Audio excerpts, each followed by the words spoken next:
Hello everyone. Today we are going to learn how to create pie chart in Excel. It's a very simple process and I have a very simple data to make it easier for you how to create pie chart.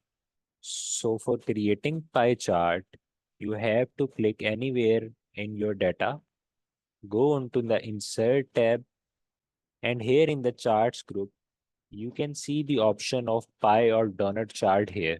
So click on this.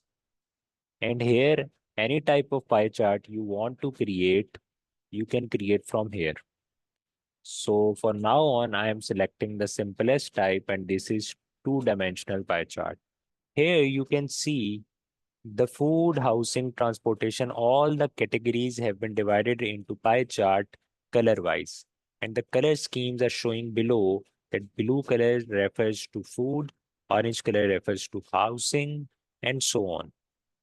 When you create a pie chart, an extra tab appears in the Excel, which is chart design.